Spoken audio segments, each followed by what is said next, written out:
అది మేము సిన్స్ మేము 1 month బ్యాక్ మేము బుక్ చేసాము, కానీ ఇప్పటికి వచ్చి గ్యాస్ రాలేదు. కానీ అలా తిరిగితే మరి ఎలాగైతే వచ్చిందో తెలియదు. డెలివరీ అయిపోయినట్టు 6/3/2026 డెలివరీ అయిపోయినట్టు వచ్చింది మెసేజ్. మరి ఆ గ్యాస్ సిలిండర్ ఎవరికి డెలివరీ ఇచ్చారు?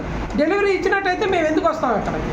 అంటే ఇది మాకు తిప్పించడానిక మీరు చేస్తున్నారు, లేకపోతే దేనికి? ఇప్పుడు ఎక్కడా పొరపాటు లేదంటున్నారు.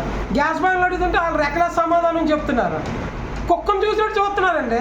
ఇక్కడ మేము డిపాజిట్లు కట్టుకొని సిలిండర్లకి అయినా సరే మేము ఇచ్చేస్తున్నామంటే, బుక్ చేసుకొని ఉంటున్నామంటే ఏంటి భార్య పిల్లలు మరి కూడి ఇప్పుడు ఒక చేతితో బియ్యం ఇచ్చి ఒక చేతితో గ్యాస్ లేకపోతే ఎక్కడికి వెళ్ళి బతకాలండి?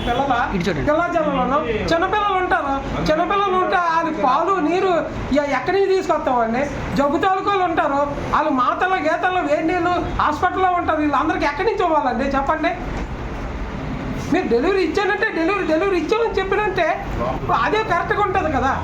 లేదంటే డెలివరీ ఇంకా ఇవ్వలేదండి, కానీ మీకు ఆ మెసేజ్ తప్పు ఎలాగొచ్చిందో మాకు తెలియదండి అని చెప్పమానండి. కానీ అది కరెక్ట్ కాదు కదా. కరెక్ట్ అయిన మెసేజ్ మాకు ఏదో ఒకటి ఇవ్వమానండి. ఒకసారి అంటారు సర్వర్ ప్రాబ్లం అంటారు, ఒకసారి అంటారు రేపు రండి అంటారు, ఆ గ్యాస్ బాయ్ అంటాడు ఏమోనండి మాకు తెలియదండి, ఆఫీస్లోకి వెళ్ళి అడుక్కోండి అంటారు. అనకూడదు, కానీ సిలిండర్ ఏమో 920 అయితే 970 తీసుకుంటున్నారు. వాళ్ళు తీసుకొని కొన్ని ఇంటి దాకా తీసుకొస్తున్నాడు కాబట్టి తీసుకొచ్చిన దానికి కూడా కరెక్ట్ అయిన సమాధానం చెప్పాలి కదా నోరు విడిచి.